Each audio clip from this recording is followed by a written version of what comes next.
आज बीदर पत्रिका भवन में कर्नाटक राष्ट्र समिति द्वारा प्रेस मीट आयोजित की गई। इस प्रेस मीट में मारुति कौटी तुकाराम गोरे ने एक प्रेस मीट को संबोधित करते हुए बताया कि दलित किसानों के साथ अन्याय करने वाले वन विभाग के अधिकारियों के खिलाफ 3 जनवरी 2025 से केआरएस पार्टी और बीदर जिले के विभिन्न संगठनों के सहयोग से पीड़ित किसानों के साथ अनिश्चितकालीन धरना सत्याग्रह किया जाएगा। इस अवसर पर मारुति क्वाटी तुकाराम गोरे, नरसिंह सम्राट, हनुमंत मठे, रमेश मांडक नल्ली के अलावा अन्य उपस्थित रहे। केपी न्यूज के कैमरामैन पपुराचल कवरेज। ದೃಢೀಕೃತ ದಾಖಲಾತಿಗಳನ್ನು ಪಡೆದುಕೊಂಡಿರುತ್ತೇನೆ। ಆ ದಾಖಲಾತಿಗಳ ಪ್ರಕಾರ ಸಿಐಡಿ ವರ್ಗದ ಜಮೀನಿನಲ್ಲಿ ರೈತರಿಗೆ ಉಳುಮೆ ಮಾಡಿಕೊಂಡು ಜೀವನ ಸಾಗಿಸಲು ಅಂದಿನ ಸರ್ಕಾರ ಅಕ್ರಮ ಸಕ್ರಮದಡಿ ಅರ್ಜಿ ತೆಗೆದುಕೊಂಡು ಬೇಕಾದಂತ ಶುಲ್ಕ ಭರಿಸಿಕೊಂಡು ಸಾಗುವಳಿ ಚೀಟಿ ಕೊಟ್ಟು ಅವರಿಗೆ ಉಳುಮೆ ಮಾಡಿಕೊಂಡು ಜೀವನ ಸಾಗಿಸಲಿಕ್ಕೆ ಅನುಕೂಲ ಮಾಡಿಕೊಟ್ಟಿತ್ತು। ಆದರೆ ಈಗ ಬಂದು ಏಕಾಏಕಿ ಬಂದು ಒಂದು ವರ್ಷ ಹೋದ ವರ್ಷ ನವೆಂಬರ್ ಅಲ್ಲಿ ಅರಣ್ಯ ಇಲಾಖೆಯವರು ಬಂದ್ಬಿಟ್ಟು ಅಲ್ಲ ಈ ಜಮೀನು ನಮಗ್ ಸೇರಿದ ಜಮೀನಾಗಿದೆ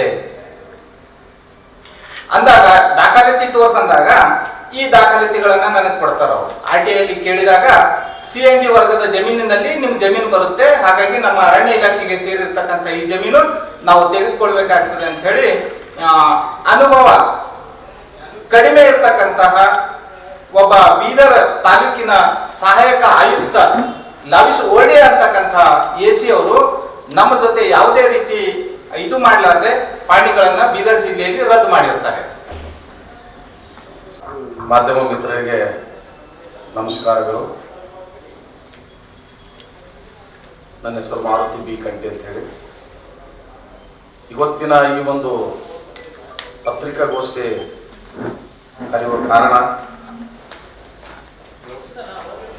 ಅರಣ್ಯ ಇಲಾಖೆಯಲ್ಲಿ ನಡೀತಕ್ಕಂಥ ಭ್ರಷ್ಟಾಚಾರ ಮತ್ತು ಅರಣ್ಯ ಇಲಾಖೆಯವರು ದಲಿತ ಬಡ ರೈತರನ್ನ ಸುಮಾರು ವರ್ಷಗಳಿಂದ ಸಾಗುವಳಿ ಮಾಡಿಕೊಂಡು ತಮ್ಮ ಉಪಜೀವನದ ಜೊತೆಯಲ್ಲಿ ಮಕ್ಕಳ ವಿದ್ಯಾಭ್ಯಾಸ ಮಾಡತಕ್ಕಂಥ ದಲಿತ ಬಡ ರೈತರಿಗೇನು ಅನ್ಯಾಯ ಮಾಡ್ತಾ ಇದ್ದಾರೆ।